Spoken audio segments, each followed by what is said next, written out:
அஸ்ஸலாமு அலைக்கும். Hi friends. Ration கடை பருப்பில் இட்லி தோசைக்கு சாம்பார் எப்படி பண்ணுறதுன்னு பார்க்கலாம். துவரம் பருப்பை ஃபஸ்ட்டு நல்லா கழுவி ஊற வச்சுக்கலாம். அதுக்கப்புறமா குக்கரில் பருப்பு, 4 பழம் தக்காளி, கொஞ்சமாக மஞ்சத்தூள், எண்ணெய் சேர்த்துட்டு தேவையான அளவு தண்ணி ஊற்றி 3 விசில் விட்டு அடுப்பு ஆஃப் பண்ணிக்கிறலாம். ஒரு கரண்டி வச்சு பருப்பை கொஞ்சமாக மசிச்சுட்டு அப்புறமா ஒரு கடாயில் எண்ணெய், கடுகு, உளுந்தம் பருப்பு, சீரகம், வரமிளகா,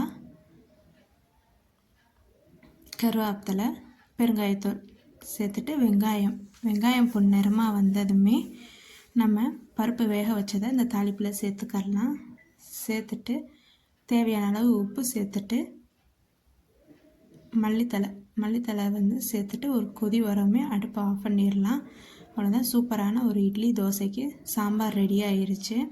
இந்த சூடான இட்லி தோசை சாதத்துக்கும் சாப்பிட்லாம். நம்ம ஒரு கத்திரிக்காய் ஃப்ரை பண்ணி சாப்பிட்டோம்னா சூப்பராக இருக்கும். இது என்னோடய மாமியார் சொல்லி கொடுத்த சாம்பார். ரேஷன் கடை பருப்பில் இந்த மாதிரி செஞ்சு பாருங்கன்னு நீங்களும் செஞ்சு பாருங்கள். டேஸ்ட்டு சூப்பராக இருக்கும். பிடிச்சிருந்தா என்னோடய சேனலை சப்ஸ்கிரைப் பண்ணிவிட்டு லைக் பண்ணிவிட்டு ஷேர் பண்ணிடுங்க.